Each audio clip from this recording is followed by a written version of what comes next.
नमस्कार, स्वागत आप सभी का YouTube channel knowledge TV Haryana. आज सोमवार सभी हरियाणा वासियों के लिए, महिला, युवा, किसान सभी के लिए 6 जबरदस्त घोषणा।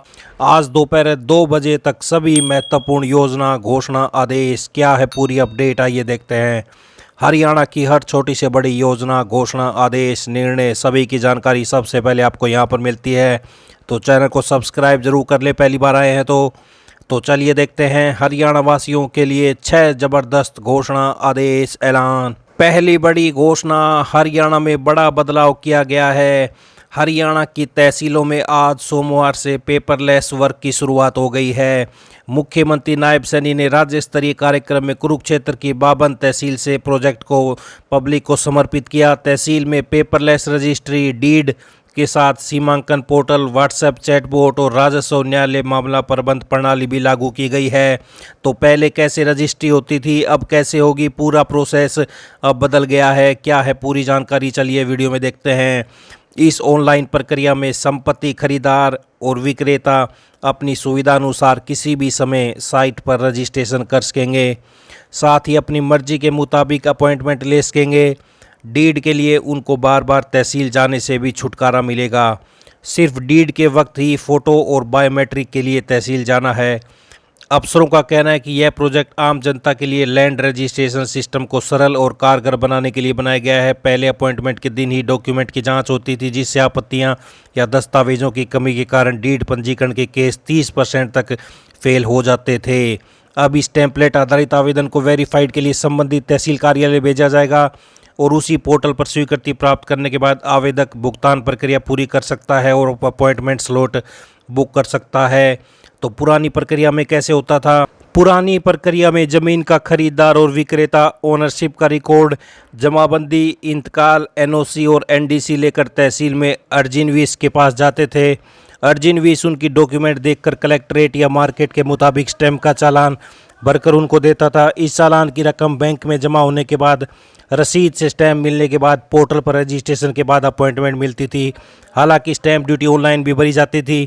फिर चेकिंग के बाद डीड होती थी। इस प्रक्रिया के बाद स्टैम्प पर डीड लिखने के बाद क्लर्क और तहसीलदार डॉक्यूमेंट की जांच करते थे। कोई कमी नहीं मिलने के बाद अपॉइंटमेंट पर खरीदार और विक्रेता को फोटो और बायोमेट्रिक के लिए बुलाकर डीड बनती थी। अगर खरीदार और विक्रेता अपॉइंटमेंट पर नहीं पहुंचते तो उनको दोबारा अपॉइंटमेंट लेनी पड़ती थी, जिससे काफ़ी समय बर्बाद होता था। नई प्रक्रिया काफ़ी आसान और सरल है। इसमें खरीदार, विक्रेता या कोई भी साइट पर जाकर अपने लॉगिन से डीड के लिए रजिस्ट्रेशन कर सकता है। इस टेम्पलेट में खरीदार और विक्रेता को डीड और अपनी जानकारी भरनी है। साथ ही ओनरशिप के डॉक्यूमेंट अपलोड करके अपनी मर्जी के मुताबिक किसी भी दिन का अपॉइंटमेंट लेनी है। वर्किंग डे में चेकिंग होगी। कुरुक्षेत्र की डीआरओ ने बताया कि उसके बाद तहसीलदार वर्किंग डे में इन डॉक्यूमेंट की चेकिंग करेंगे। डॉक्यूमेंट में ऑब्जेक्शन होने से खरीदार के पास मैसेज चला जाएगा। अगर कोई ऑब्जेक्शन नहीं हुआ तो अपॉइंटमेंट पर डीड बन जाएगी। इसके लिए खरीदार और विक्रेता को फोटो और बायोमेट्रिक के लिए एक बार तहसील में आना होगा। इसके बाद उनके पास डीड की पीडीएफ उनके मोबाइल पर चली जाएगी।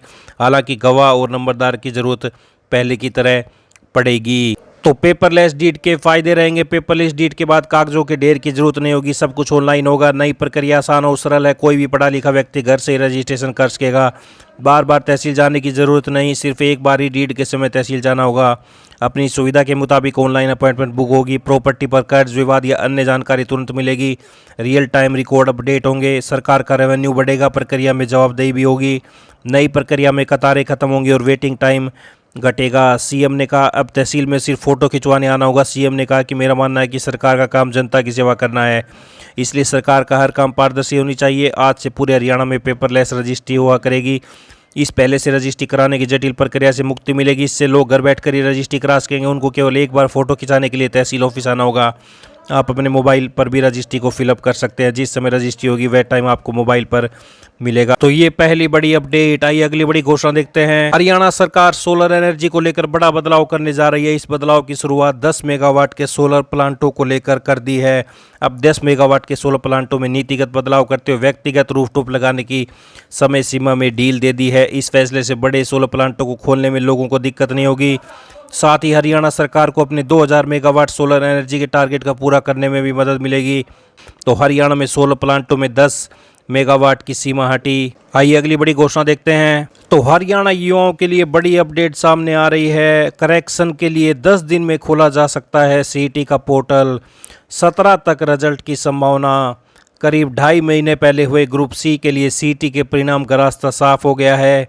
पंजाब एवं हरियाणा हाईकोर्ट की ओर से नॉर्मलाइजेशन से जुड़े मामले में याचिका खारिज की गई है। ऐसे में अब हरियाणा स्टाफ सिलेक्शन कमीशन द्वारा सीईटी का परिणाम जारी करने में अड़चन दिखाई नहीं दे रही है। इससे पहले ओबीसी के सर्टिफिकेट को लेकर करेक्शन पोर्टल खोला जाएगा। करेक्शन के लिए 3 दिन का समय दिया जा सकता है। सूत्रों की माने तो 10 अक्टूबर तक पोर्टल खोला जा सकता है। सीईटी का परिणाम भी 17 अक्टूबर तक घोषित किया जा सकता है। इसके बाद ग्रुप डी सीईटी की प्रक्रिया शुरू होगी। तो ये बड़ी अपडेट सामने आ रही है युवाओं के लिए। तो वहीं महिलाओं के लिए लाडो लक्ष्मी योजना से बड़ी अपडेट। लाडो लक्ष्मी योजना महिलाओं को 1 नवंबर से मिलेगी 2100 रुपये की पहली किस्त। राज्य में दीनदयाल लाडो लक्ष्मी योजना शुरू की गई है। इसके तहत सालाना 1 लाख रुपए तक आय वाले गरीब परिवारों की महिला बेटियों को 2100 रुपये मासिक दिए जाएंगे। जो भी महिला 23 साल की हो जाती है वह पंजीकरण कर सकती है। सरकार की ओर से पहली किस्त 1 नवंबर 2025 को मिलेगी। अपने एंड्रॉयड मोबाइल फ़ोन में दीनदयाल लाडो लक्ष्मी योजना ऐप डाउनलोड करें। इसके बाद आधार नंबर डालें। पोर्टल खुलने के बाद इसे 6 चरणों में भरा जाना है। आखिर में वो मोबाइल फ़ोन के कैमरे के सामने अपना चेहरा स्कैन करना होगा। पंजीकरण के लिए किसी सीएससी पर जाने की जरूरत नहीं है। एक ऐप से 5 महिलाएं पंजीकरण कर सकती हैं। तो कौन कौन पात्र है? 23 वर्ष से 60 वर्ष की आयु की महिलाएं पात्र हैं। अविवाहिता की उम्र 23 से 45 और विवाहिता की उम्र 23 से 60 होनी चाहिए। अविवाहिता 45 उम्र पार करते ही निराश्रित योजना में शामिल हो जाती है। तो विवाहिता 60 साल के बाद बुढ़ापा पेंशन के दायरे में आ जाती है। इसके लिए आधार नंबर, खाता नंबर होना ज़रूरी है। परिवार के सभी सदस्यों के आधार कार्ड नंबर भी ज़रूरी हैं। तो समस्या के समाधान के लिए टोल फ्री नंबर भी जारी किए गए हैं। तो वहीं हरियाणा में युवाओं के लिए, विद्यार्थियों के लिए बड़ी अपडेट। हरियाणा विद्यालय शिक्षा बोर्ड ने विद्यार्थियों के लिए नई व्यवस्था लागू कर दी है। अब बोर्ड परीक्षाओं के आवेदन पत्र में अपार आईडी को दर्ज कराना अनिवार्य कर दिया है। केवल वही विद्यार्थी परीक्षा परिणाम के पात्र होंगे जिनकी अपार आईडी आवेदन पत्र में दर्ज होगी। शिक्षा बोर्ड ने सभी सरकारी मान्यता प्राप्त और निजी स्कूलों को इस संबंध में निर्देश जारी कर दिए हैं। अपार आईडी विद्यार्थियों को एक स्थायी पहचान संख्या के रूप में दी जाती है, जिससे उनकी पूरी शैक्षणिक यात्रा का डिजिटल रिकॉर्ड सुरक्षित रहेगा। इसमें परीक्षा परिणाम, स्कूल छोड़ने की जानकारी, छात्रवृत्ति और अन्य शैक्षणिक गतिविधियां शामिल होंगी। अपार आईडी के बिना बोर्ड परीक्षा के आवेदन पत्र में अपार आईडी अब अनिवार्य कर दी गई है। हरियाणा विद्यालय शिक्षा बोर्ड ने छात्रों के लिए नई व्यवस्था लागू कर दी है। तो ये बड़ी अपडेट। आइए अगली बड़ी घोषणा देखते हैं। हरियाणा मौसम से बड़ी अपडेट देख लेते हैं। हरियाणा में एक बार फिर से मौसम में बदलाव होगा, जिसके चलते आज सोमवार और कल मंगलवार को 4 जिलों में हल्की बारिश के आसार हैं। हवाएं भी अब उत्तर पश्चिमी चलेंगी, जिससे रात का तापमान गिरने के साथ ठंडक का एहसास होगा। मौसम विभाग ने आज महेंद्रगढ़, रेवाड़ी, मेवात और पलवल में हल्की बारिश की संभावना जताई है। तो आगे कैसा रह सकता है मौसम, ये आप देख सकते हैं। 30 सितंबर को मेवात, पलवल, रेवाड़ी, महेंद्रगढ़ में कुछ इलाकों में हल्की बारिश के आसार हैं। इनके अलावा बाकी सभी जिलों में मौसम साफ रहेगा। 1 अक्टूबर और 2 अक्टूबर को भी मौसम साफ रहेगा। सभी जिलों में बारिश का कोई अलर्ट नहीं है।